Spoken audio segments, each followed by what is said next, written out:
मेरे पास जो विषय थे English, history, political science, geography और मास मीडिया, सब में मेरे 200 में से 200 अंक आए। तो 1000 में से 1000 मेरा स्कोर रहा। 50 से 70 के करीब मॉक टेस्ट किए, उसमें से अड्डा 247 से मैंने काफ़ी मॉक टेस्ट लिए हर विषय के, और मैं देख पाता था कि किस विषय में मेरी कमजोरी है और किस विषय को मैं ठीक से पढ़ नहीं पा रहा। उस पर मैंने काम किया तो एक परफेक्ट स्कोर ला पाया। नीर, आप हमें ये बताइए कि आपकी प्रिपरेशन के दौरान आपने कभी फील किया कि आप डिमोटिवेटेड हो रहे हैं और आपने अपने आप को किस तरह से सिचुएशन से ओवरकम किया? मैं 10वीं में पहुंचा तब मैं काफ़ी सीरियस हुआ पढ़ाई को लेके, लेकिन जहाँ तक बात रही इसे ओवरकम करने का एकमात्र तरीका है मेहनत।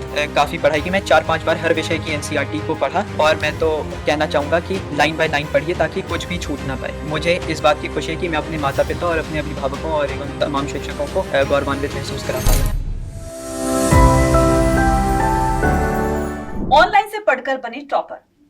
तो आज हम आपको एक ऐसे स्टूडेंट से मिलाने जा रहे हैं जो ऑनलाइन पढ़कर CUET अड्डा 24/7 के रिजल्ट को लेकर इतने ज्यादा एक्साइटेड थे कि उन्होंने अपने उस मुकाम को हासिल करने के लिए जो जी जान से मेहनत करी CUET अड्डा 24/7 के साथ।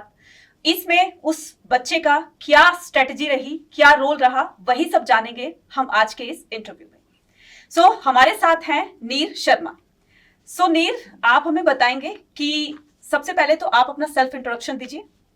मैं दिल्ली का रहने वाला हूँ, मेरा नाम नीर शर्मा है और मेरी स्ट्रीम जो है वो ह्यूमैनिटीज़ है, और मैंने जो अपनी मेरी मोड ऑफ प्रिपरेशन थी वो सेल्फ स्टडी प्लस अड्डा 247 की test series plus YouTube lectures थे।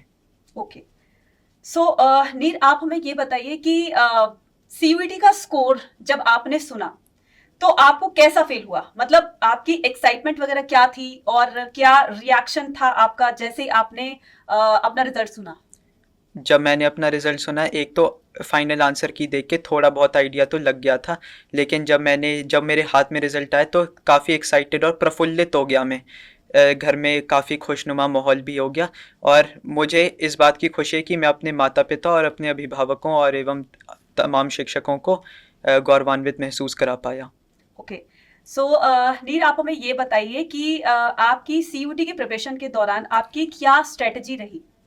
CUET के दौरान मेरी जो स्ट्रैटेजी थी, मैं एक हफ्ते को 3 भाग में विभाजित कर देता था कि जैसे 2 दिन मुझे हिस्ट्री में देने, 2 दिन पॉलिटिकल साइंस में, तो या 2 दिन ज्योग्राफी में देने और एक किसी अन्य विषय में देने। तो जो 2 दिन थे, जैसे मेरी एंशिएंट और मिडीवल हिस्ट्री स्ट्रॉन्ग थी, अगर हिस्ट्री की स्पेसिफिकली बात करें तो वो मैं 1 दिन करता था, मॉडर्न में 1 दिन करता था। ऐसी पॉलिटिकल साइंस में जैसे 2 किताबें हैं एनसीईआरटी की, वो मैं 1 दिन एक करता था, 1 दिन एक, और उसी की तरह ज्योग्राफी में भी 2 किताबें, तो सेम वैसे ही रहता था। नीर, आप हमें ये बताइए कि आपकी प्रिपरेशन के दौरान आपका कोई ऐसा आपने कभी फील किया कि आप डिमोटिवेटेड हो रहे हैं और आपने अपने आप को किस तरह से उस सिचुएशन से ओवरकम किया? देखिए, 6ठी से 9वीं तक मैं एक अच्छा छात्र नहीं रहा, ये कहने में मुझे कोई संकोच और हिचकिचाहट नहीं है, लेकिन जब मैं 10वीं में पहुंचा तब मैं काफ़ी सीरियस हुआ पढ़ाई को लेके। लेकिन जहाँ तक बात रही इसे ओवरकम करने की, तो ओवरकम करने का एकमात्र तरीका है मेहनत, और कहीं ना कहीं लॉकडाउन के दौरान मुझे पढ़ने में रुचि भी बनी मेरी SST जैसे सब्जेक्ट्स के प्रति, तो मैं ज़्यादा पढ़ने लगा, तो अपने आप एक इंटरेस्ट डेवलप हो गया, जिसकी वजह से आज मैं यहाँ पर बैठा हूँ। ओके। और नीर, आप हमें ये बताइए कि बोर्ड के साथ साथ में आपने CUET की प्रिपरेशन कैसे करी? बोर्ड के साथ साथ में पहले, जैसा कि मैंने बताया कि मैंने जनरल टेस्ट के लिए ऑप्ट नहीं किया, तो उसकी प्रिपरेशन तो मतलब मुझे करनी पड़ी नहीं, लेकिन बोर्ड्स के साथ साथ ही मैंने तैयारी की, एनसीईआरटी को बार बार पढ़ा, और ज़्यादातर तैयारी जो थी डोमेन्स की वो कवर हो गई बोर्ड एग्ज़ाम्स में। लेकिन बोर्ड एग्ज़ाम्स के बाद मैंने 1-2 दिन विश्राम करके मैंने काफ़ी पढ़ाई की। मैं 4-5 बार हर विषय की एनसीईआरटी को पढ़ा, और मैं तो कहना चाहूँगा कि लाइन बाय लाइन पढ़िए ताकि कुछ भी छूट ना पाए। ओके। नीर, आप हमें ये बताइए कि जो कंटेंट होता है किसी भी एग्जाम की प्रिपरेशन करने में, वो कितना मैटर कर रहा है और आपने ये कंटेंट कहाँ से कलेक्ट किया जिससे कि आपको CUET में इतना अच्छा स्कोर करने में आपको हेल्प मिली? देखिए, मुख्य रूप से अगर मैं कहूँगा तो मेन मटेरियल एनसीईआरटी होनी चाहिए, लेकिन टेस्ट सीरीज और ऑनलाइन लेक्चर्स उतने ही इंपॉर्टेंट है। कि जैसे अगर मैं अंग्रेजी की बात करूँ तो उसके अंदर मेरा बोर्ड में काफ़ी अच्छा प्रदर्शन नहीं रहा, लेकिन CUET में मैं 200 में से 200 स्कोर कर पाया इंग्लिश लैंग्वेज में। तो ये मुझे काफ़ी अच्छा लगा कि मैंने ऑनलाइन लेक्चर्स देख के इंग्लिश के ये किया। साथ ही साथ टेस्ट सीरीज़ जो होती है वैसा एक माहौल आपको प्रदान करती है, जिससे आप देख सकते हैं कि आपकी जो तैयारी है वह किस स्तर पर है। ओके। सो ये जो मॉक टेस्ट हैं या फिर आपके जो सिंपल पेपर्स हैं या पीवाईक्यूज हैं, सो ये इस सभी चीज़ों ने आपको किस तरह से हेल्प किया, और आपने ये सारी चीज़ें किसी पर्टिकुलर जो प्लेटफॉर्म होते हैं या फिर ऑनलाइन है या फिर ऑफलाइन है या पर्टिकुलर बाहर से आपने मार्केट वगैरह से लिए, तो ये आपने जो भी सोर्स है ये कहाँ से कलेक्ट किया आपने? देखिए, जैसे मैं आपके स्टूडियो में बैठा हुआ ही हूँ, तो ज़ाहिर सी बात है मैं अड्डा 247 से ही ये सब लिए। और ये मुझे कहने में इस बात का कोई संकोच नहीं कि 5 से 10 प्रश्न हर विषय में देखने को मिले, हर विषय की परीक्षा में देखने को मिले, जिसमें मुझे उन्हें हल करने में कोई ज़्यादा परेशानियों का सामना नहीं करना पड़े। इससे मेरे समय की भी बचत हुई। ओके। सो मॉक टेस्ट कितने हेल्पफुल रहे आप लोगों के लिए? मॉक टेस्ट तो काफ़ी हेल्पफुल रहे कि जैसे मैंने आपको बताया कि मैंने, अगर मैं अपनी बात करूं व्यक्तिगत रूप से, तो मैंने 50 से 70 के करीब मॉक टेस्ट किए। उसमें से अड्डा 247 से मैंने काफ़ी मॉक टेस्ट लिए हर विषय के, और मैं देख पाता था कि किस विषय में मेरी कमज़ोरी है और किस विषय को मैं ठीक से पढ़ नहीं पा रहा। उस पर मैंने काम किया तो एक परफेक्ट स्कोर ला पाया। ओके। सो नीर, आप हमें ये बताइए कि कोई बच्चा अगर एग्जाम प्रिपरेशन के दौरान बहुत ज़्यादा स्ट्रेस में होता है, तो उस सिचुएशन से उन स्टूडेंट्स को कैसे बाहर निकलना है, मतलब आपके एक्सपीरियंस के अकॉर्डिंग अगर मैं पूछूं तो? देखिए, व्यक्तिगत अनुभव की मैं बात करूं तो कभी भी अगर मुझे ऐसा लगा कि कहीं पर मेरी तैयारी ठीक नहीं जा रही या कुछ विवेचना उत्पन्न हो रही है, तो मैंने अपने अभिभावकों, माता पिता, चाहे मेरे ग्रैंड पेरेंट्स हैं, दादा दादी हैं, उनसे मैंने बात की। उन्होंने मुझे ढांढस बंधाया और अपनी आशाओं को मुझ पर थोपने का प्रयास नहीं किया, जिससे एक निश्चिंत माहौल मुझे मिला और निश्चिंत रूप से मैं अपनी तैयारी कर पाया। आपकी जो लास्ट स्ट्रेटेजी थी, मींस आपका एग्जाम है और एग्जाम से पहले जो भी आपने अपनी रिवीजन वगैरह जो भी कुछ किया, तो आपने वो कहाँ से किया कि लास्ट मोमेंट पर अगर कोई स्टूडेंट अगर कोई रिवीजन करना चाहता है, तो आपकी क्या स्ट्रेटेजी थी उस दौरान जब आप एग्जाम देने जा रहे थे? देखिए, पहले तो मेरी कोशिश ये रहती थी कि एग्ज़ाम से पहले जितने क्वेश्चंस मैं देख सकूं, क्योंकि एनसीईआरटी पढ़ने का औचित्य नहीं है इतने कम समय में। तो जैसे अड्डा 247 की लाइव स्ट्रीम्स होती थी, उसके अंदर पीवाईक्यूज कराए जाते थे 360 सीरीज़ नाम से। तो मैंने उनसे काफ़ी पढ़ाई की कि मुझे एक आइडिया लग गया कि पिछले साल किस प्रकार के प्रश्न पूछे गए थे। तो एक मुझे लेवल पता लग गया कि परीक्षा का स्तर क्या होने वाला है। तो उससे मुझे काफ़ी मदद मिली। ओके। तो आपने 360 जो सीरीज है हमारी, जी। वो आपने पूरी देखा और जी। इसी से आपने थोड़ा सा आइडिया लगा लिया था कि इस तरह के क्वेश्चंस आते हैं। जी, उससे एक आइडिया लग गया था। ओके। सो आप हमें जो अभी 2025 के जो स्टूडेंट हैं, अभी आपके जूनियर्स जो हैं वो अभी एग्जाम देने जाएंगे जब जी। 25 का, सो उसमें स्टूडेंट्स के लिए क्या ऐसा आप मैसेज कन्वे करना चाहते हैं कि जिससे कि वो अपने बोर्ड एग्जाम के साथ साथ में अपनी सीयूटी की प्रिपरेशन कर सके, और कहाँ से वो सोर्स कलेक्ट कर सके जहां से वो अपना अच्छा स्कोर कर सकते हैं दोनों एग्जाम्स के अंदर? देखिए, मैं तो कहूँगा कि बोर्ड की परीक्षाओं को सीयूईटी के कारण हल्के में नहीं लेना चाहिए। आपकी आधी तैयारी डोमेन सब्जेक्ट्स की आपके बोर्ड प्रिपरेशन के दौरान ही हो जानी चाहिए। और अभिभावक चाहे कहीं पर भी हों, चाहे स्कूल के हों, आप किसी कोचिंग संस्था जाते हैं या यूट्यूब से पढ़ते हैं, उन्हें आपको ध्यान से सुनना चाहिए। अपने हिसाब से अपनी जो रणनीति है वो बनानी चाहिए परीक्षा को लेकर। और मैं ये कहूँगा कि मटेरियल की जहाँ तक बात है, आपको ज़्यादा से ज़्यादा टेस्ट सीरीज़ करनी चाहिए। मैं बार बार इस पर तवज्जो दे रहा हूँ। और एनसीईआरटी आपको अच्छे से करनी चाहिए, कम से कम 4 से 5 बार करनी चाहिए। और किसी भी सेक्शन को इग्नोर नहीं करना चाहिए। जैसे अक्सर हम देखते हैं कि छात्र सोचते हैं कि एमसीक्यू परीक्षा में पॉलिटिकल साइंस में कैरिकेचर से नहीं आएगा, कुछ कार्टून से कुछ नहीं आएगा। या हिस्ट्री में देखते हैं कि कुछ आपको फिगर्स दी हुई हैं, कुछ चित्र दिए हुए हैं, उसके साथ में जो डिस्क्रिप्शन है, आप कहते हैं कि वहाँ से कुछ नहीं आएगा। तो जब हम परीक्षा देने जाते हैं, वहाँ से प्रश्न बनता है तो अप्रत्याशित होता है। तो मैं तो यही कहूँगा कि हर एक चीज़ को चाहे किसी भी विषय की हो, उसे लाइटली नहीं लेना चाहिए। ओके। नीर, आप हमें ये बताइए कि अड्डा 24/7 का जो कंटेंट आपके पास था, जी। ई बुक्स वगैरह थी, मॉक टेस्ट थे, है ना, जी। पीवाईक्यूज थे, जी। सो उनमें फॉर एग्जांपल कि कोई बच्चा एनसीईआरटी उन दिनों नहीं पढ़ पाता क्योंकि बहुत एनसीईआरटी के बहुत बड़े लेंदी पेजेस के चैप्टर्स होते हैं, सो उसको बहुत ही क्रिस्प मैनर में स्टूडेंट्स को पढ़ना है। तो अड्डा 24/7 का जो कंटेंट मटेरियल था आप लोगों के पास, तो वो कितना हेल्पफुल रहा और उससे कितनी हेल्प आपको मिली स्कोर करने में? देखिए जैसे लास्ट मिनट प्रिपरेशन थी, तो ज़्यादातर जो हम देखते हैं कि अगर हम टेस्ट सीरीज़ की बात करें तो इतनी सारी टेस्ट सीरीज होती हैं, उसमें इतने सारे मॉक होते हैं, तो यूजुअली कवर हो जाता है सारा सिलेबस। तो एक तो आप वो करके रखिए, तो आपको मैं तो कहूँगा कि 70 से 80% पेपर उसी से आता है, तो वो हो जाएगा।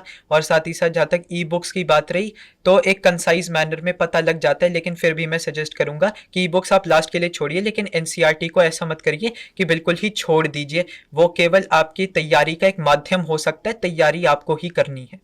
ओके, तो मैक्सिमम कितने मूव लगा सकते हैं अगर प्रिपरेशन पे करें तो? अगर न्यूनतम रूप से देखें तो 30 तक तो लगानी चाहिए। 30 और अगर मैक्सिमम देखें तो 70 के करीब।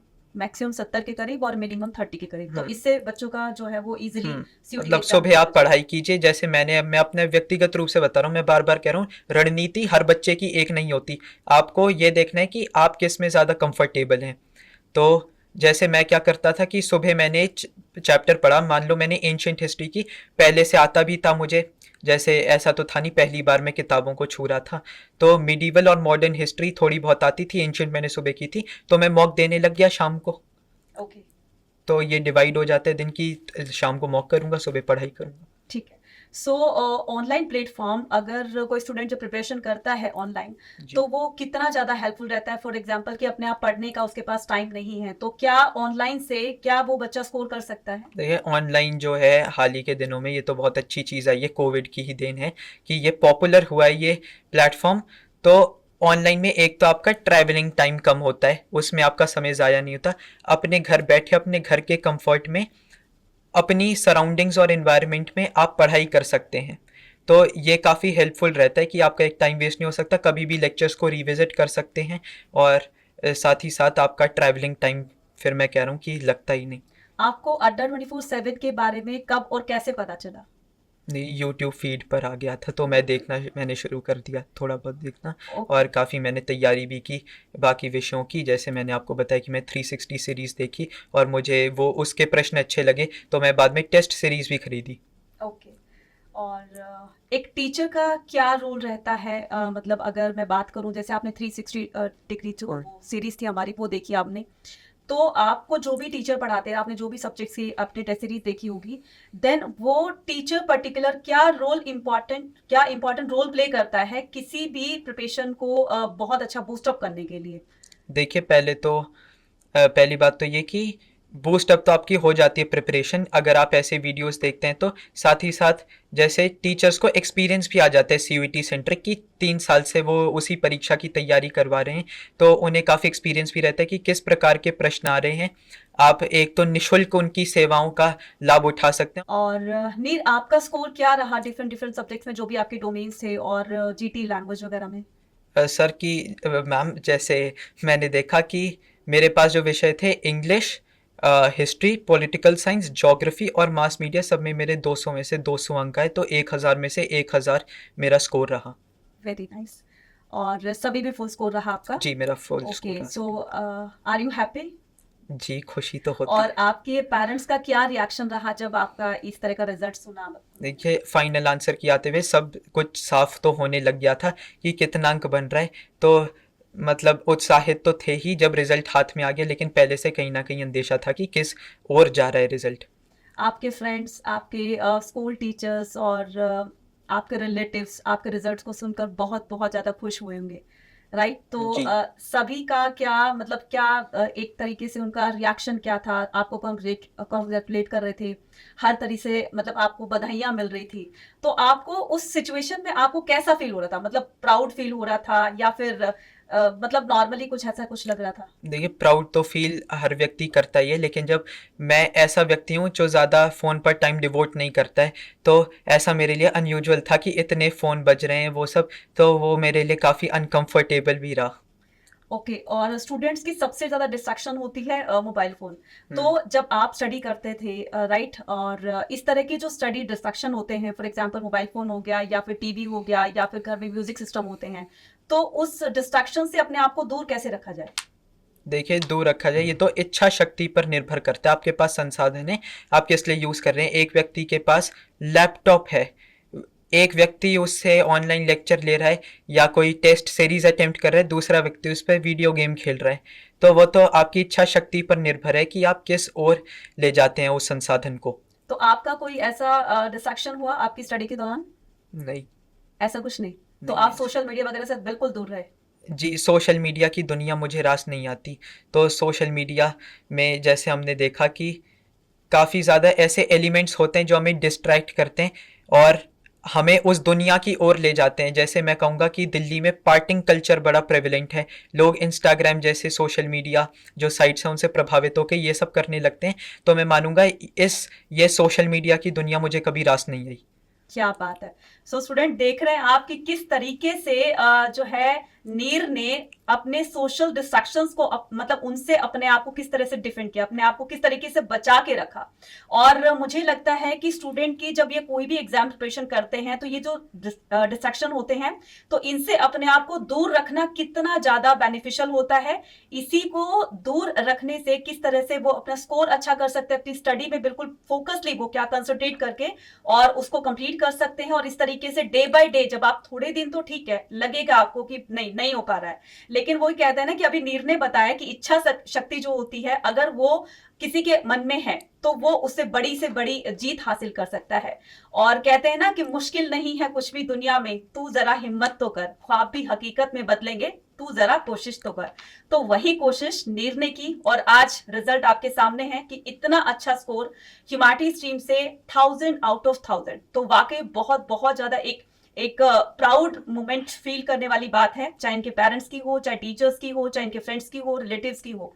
सो नीर, all the very best for your future. और आप इसी तरीके से आगे बढ़ते रहिए और इसी तरीके से अपने जूनियर्स को और मैं कहती हूँ कि अपनी पूरी सोसाइटी को इस तरह से एक पॉजिटिव मैसेज आपने कन्वे किया ना, सो डेफिनेटली बहुत ज्यादा कमेंडेबल है वो। So thank you very much Neer. Thank you ma'am. God bless you.